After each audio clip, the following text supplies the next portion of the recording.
Tiempos de pandemia, momentos difíciles si los hay, y la escuela no está exenta de todo esto.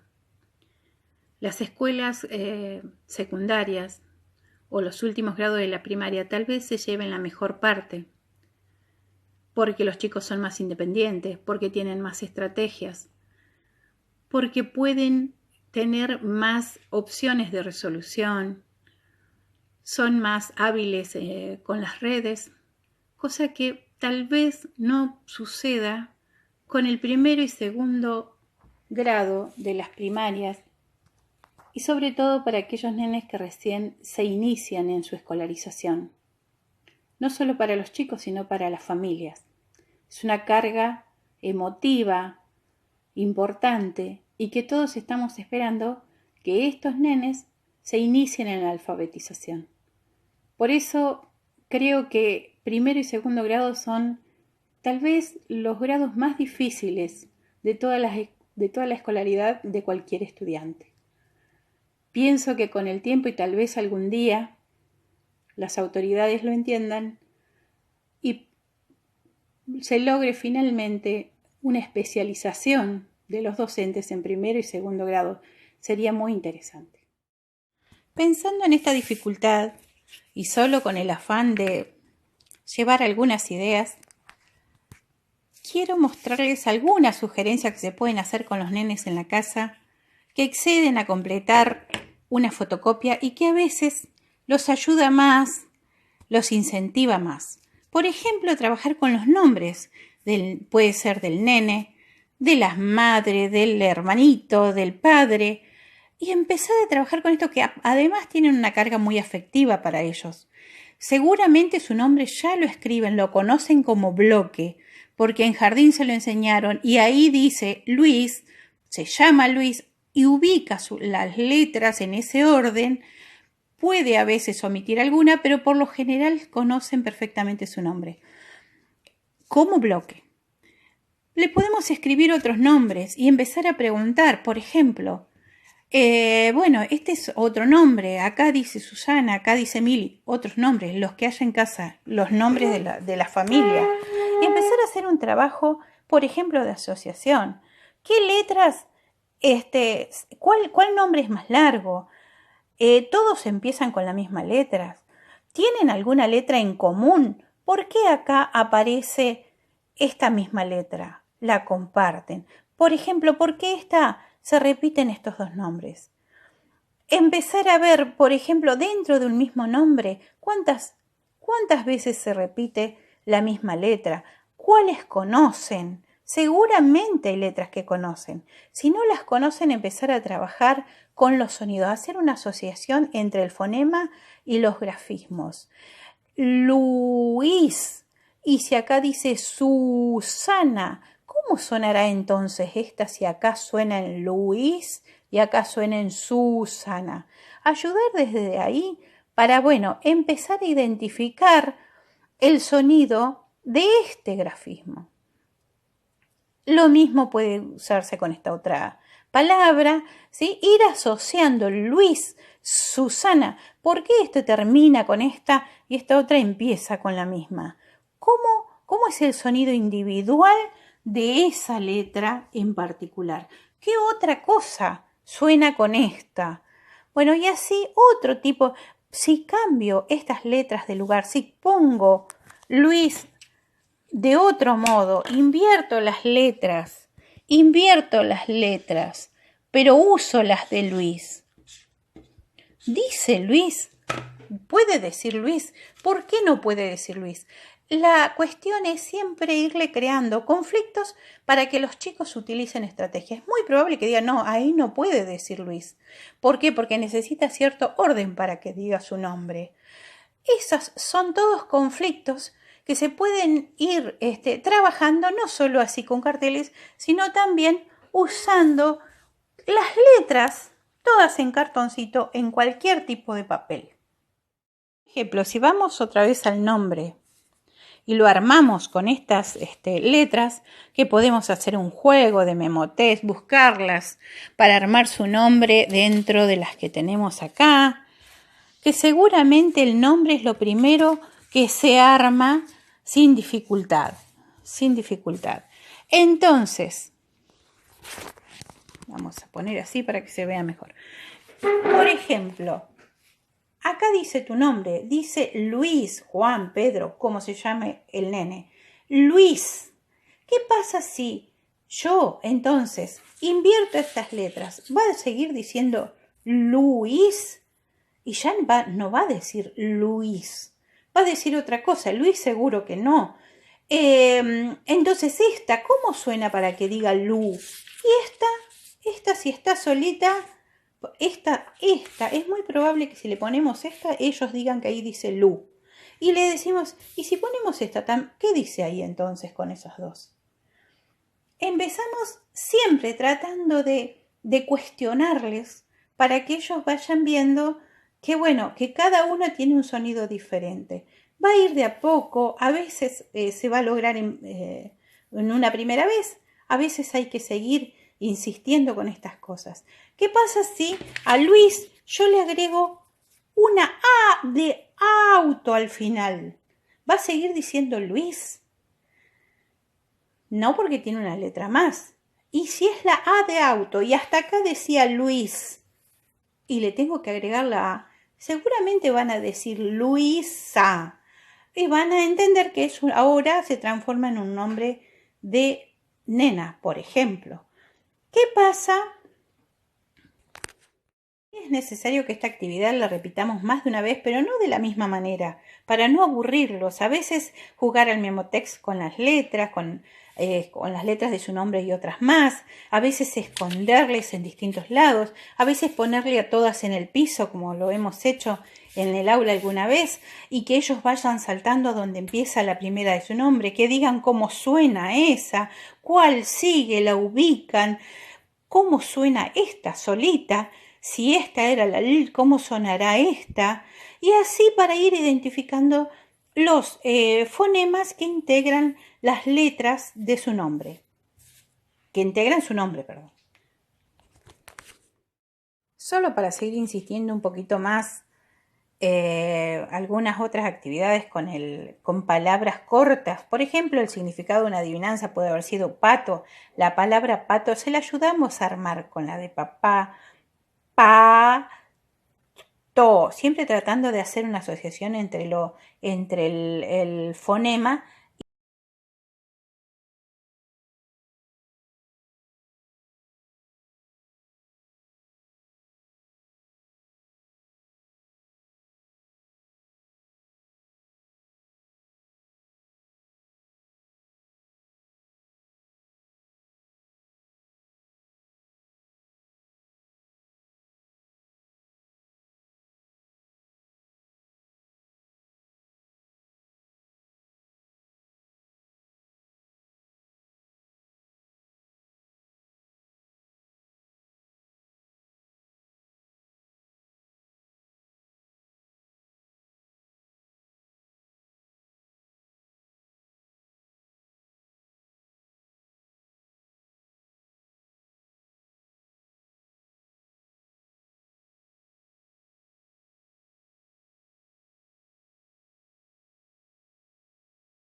Actividad que resulta muy interesante en el aula y que también se puede hacer acá es, por ejemplo, asociar los sonidos de distintos, yo les traje algunos nada más.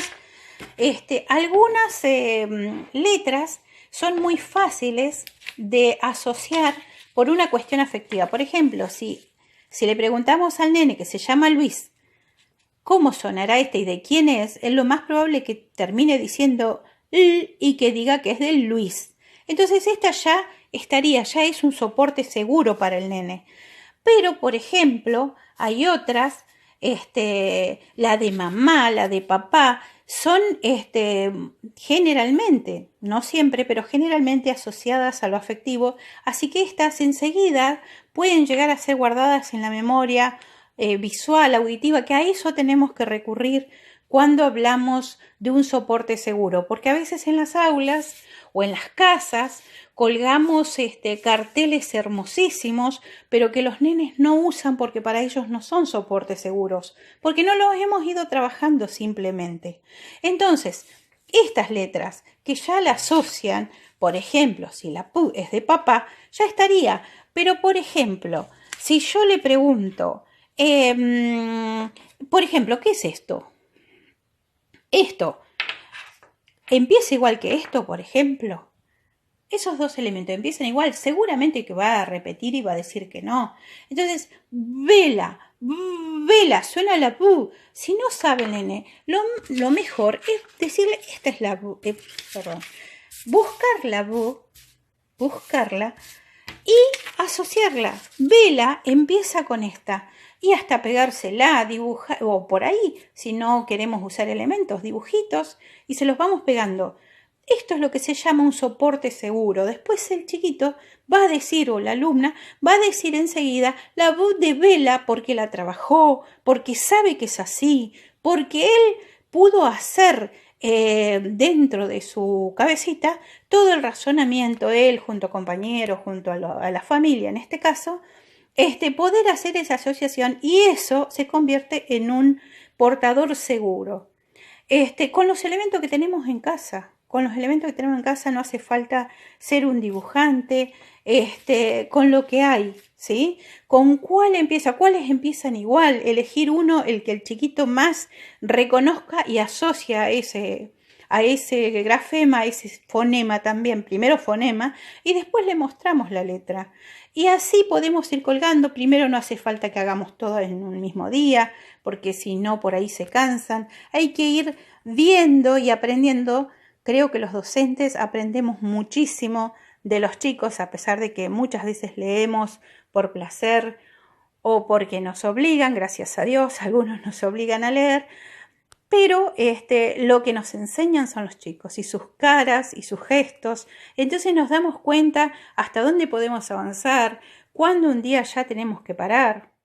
Entonces recordar que el soporte que no ha estado trabajándose con el nene, no se transforma en un portador seguro y no va a usarlo cada vez que lo necesite. A veces le suenan las letras, le suena la bu para escribir vaso, pero no sabe cuál es.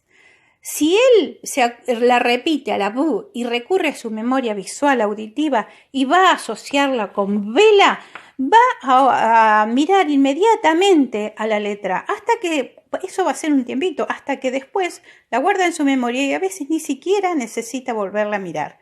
Ya la tiene para uso porque viene de un portador seguro. Puesto que no es lo único que podemos hacer con los nenes en la casa, también yo saqué unas figuritas que, por ejemplo, de recorte de animales, de personajes, algunos que tenía. Es muy interesante, son muy simples, figuras de revistas, de lo que tengan. Desarmarlas entre, por ejemplo, en este caso, entre la cabeza y el cuerpo, y formar otros personajes a partir de esto. Por ejemplo,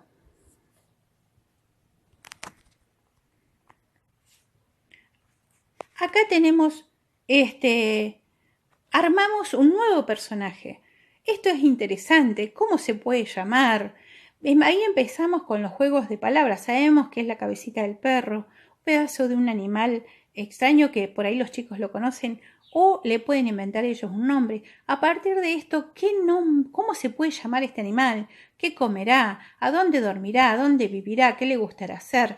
¿Para qué el hombre lo domestica, no lo domestica? ¿Qué es lo que más le gusta hacer? O sea, hay un montón de cuestiones apelando a la creatividad de los chicos.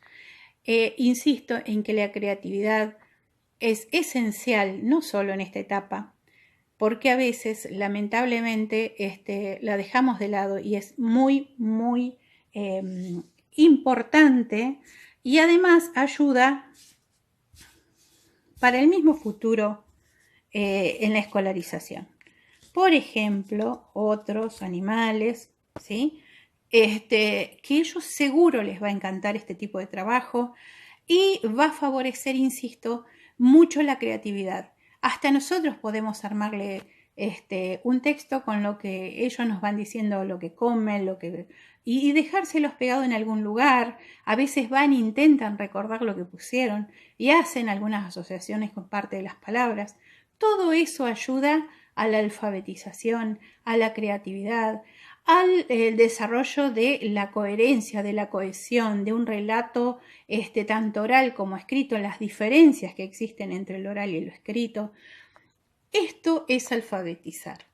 Creo que no son recetas, jamás haría una cosa así porque ni yo uso recetas. Siempre tratamos, al tener el chiquito enfrente, ir imaginando cómo podemos hacer para ayudarlo. Ellos nos van guiando, ellos nos van diciendo siempre por dónde. Eso es lo que tienen de lindo trabajar con chicos, porque ellos te van marcando el camino. Cada uno tiene su propio ritmo, su propio camino, su propio estilo. Algunos lo encuentran antes, otros después. No tiene nada que ver con su capacidad intelectual. Esto es nada más que unas ideas locas que aplicadas a veces en casa cuando estamos aburridos sirve más que simplemente completar una fotocopia que a veces es nada más que colocar grafismos que los chicos no entienden. ¿Solo con las letras? No, también en la casa podemos usar libros, revistas, libros de cuentos, de historietas, colmos, tantanes, adivinanzas, algunos hasta de forma oral. Es de lo más interesante jugar con los nenes con respecto a las adivinanzas, trabalenguas, versos, tantanes, que sepamos nosotros, que nos han transmitido nuestras propias familias. Eso, que tiene que ver mucho con lo afectivo, es muy importante para los nenes. Después, por ahí, cambiarle las palabras, terminar antes del final para que ellos recuerden cómo terminaba, para que adivinen el significado de la adivinanza.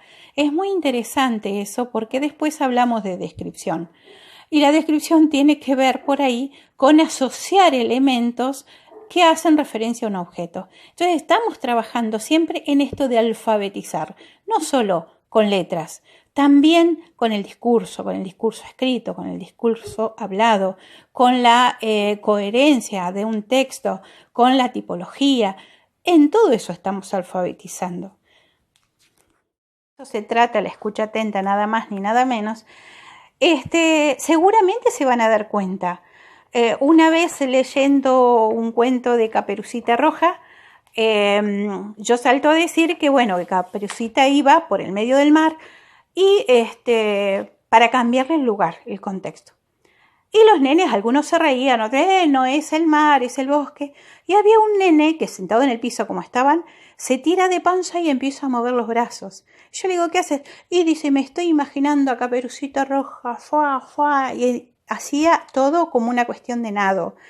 Y ahí todos los demás empezaron a unirse a la historia esa y quedó transformada en una nueva versión de Caperucita Roja hecha por ellos mismos, porque si algo tienen los chicos es una increíble imaginación a la que tenemos que apoyar totalmente porque de ahí vienen después de grande las buenas ideas.